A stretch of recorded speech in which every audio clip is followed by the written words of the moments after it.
अस्सलाम वालेकुम दोस्तों। क्या कभी आपने सोचा है कि जिस चीज़ में हम रोज़ाना अपना खाना पकाते हैं वही चीज़ हमारी शुगर के कंट्रोल में मदद भी कर सकती है या इसे बिगाड़ भी सकती है। जी हाँ, मैं बात कर रहा हूँ खाने के तेल और देसी घी की। अक्सर घरों में ये बहस चलती रहती है, तेल ज़्यादा सेहतमंद है या नहीं, देसी घी ही असल ताकत है।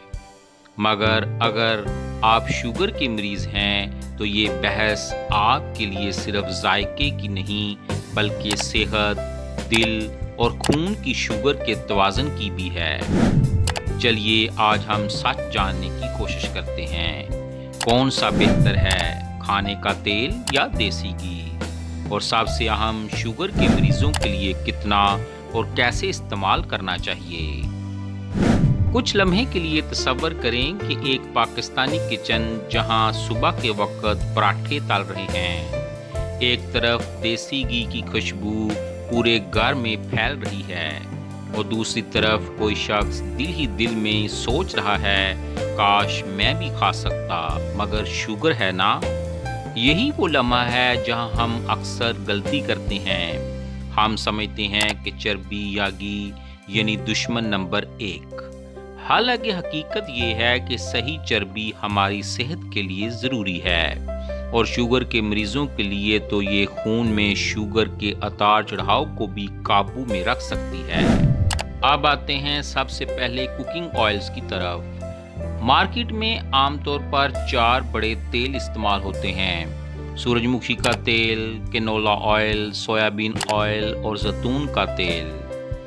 इन ऑयल्स में ज़्यादातर अनसैचुरेटेड फैट्स पाए जाते हैं जो दिल की सेहत के लिए अच्छे माने जाते हैं। ये फैट्स खून की नालियों को खुला रखते हैं और इंसुलिन सेंसिटिविटी को बेहतर करते हैं। यानी अगर मुनासिब मकदार में सही तेल इस्तेमाल करें तो शुगर के मरीज़ों में खून की शुगर तेज़ी से नहीं बढ़ती। मसलन कैनोला ऑयल में ओमेगा 3 फैटी एसिड मौजूद होते हैं जो जिस्म में सोजिश को कम करते हैं।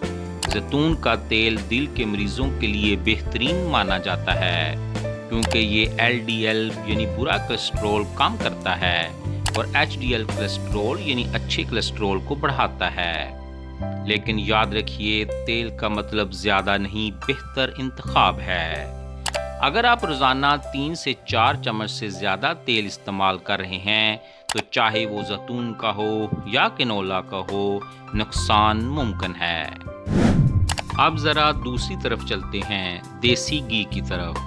पाकिस्तानी देसी घी सिर्फ एक खाने की चीज़ नहीं बल्कि हमारी सकाफत का हिस्सा है। दादी अम्मा कहती थीं, घी खाओ ताकत आती है, और वाकई देसी घी में saturated fats, vitamin A, D, E और K पाए जाते हैं। ये जिस्म के हार्मोन्स को मतवाज़न रखने में मदद देते हैं। ख़ास तौर पर विटामिन D और K शुगर के मरीज़ों के लिए अहम है क्योंकि ये इंसुलिन यूटिलाइजेशन बेहतर करते हैं।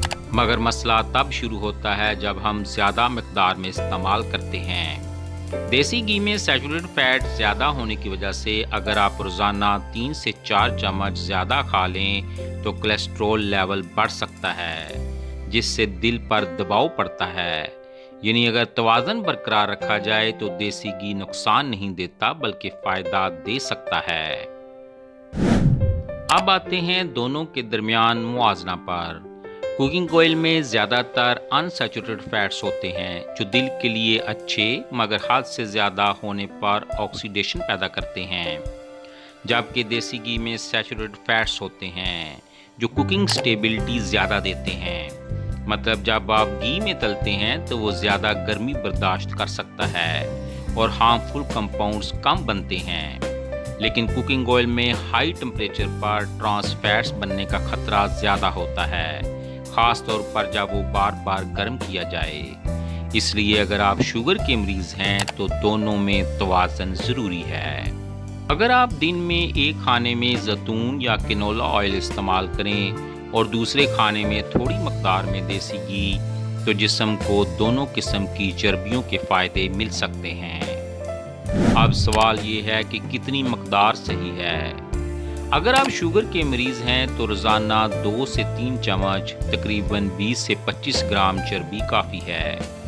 آپ اسے گھی اور تیل کے امتزاج میں لے سکتے ہیں، مثلاً صبح کے ناشتے میں آدھا چمچ دیسی گھی والا پراٹھا اور دوپہر کے کھانے میں زیتون یا کنولا آئل میں پکا سالن۔ یاد رکھیں، شوگر کے مریضوں کے لیے چربی کا مقصد صرف ذائقہ نہیں بلکہ توانائی کی تقسیم کو متوازن رکھتا ہے۔ اگر آپ مکمل طور پر چربی کو ختم کر دیں گے تو جسم انرجی کے عدم توازن میں چلا جاتا ہے، جس سے انسولین ریزسٹنس بڑھ سکتی ہے۔ اب آتے ہیں کچھ عام غلط فہمیوں کی طرف۔ پہلی، دیسی گھی شوگر کو بڑھاتا ہے۔ یہ بالکل غلط ہے۔ گھی براہ راست خون کی شوگر نہیں بڑھاتا کیونکہ اس میں کاربوہائیڈریٹس نہیں ہوتے۔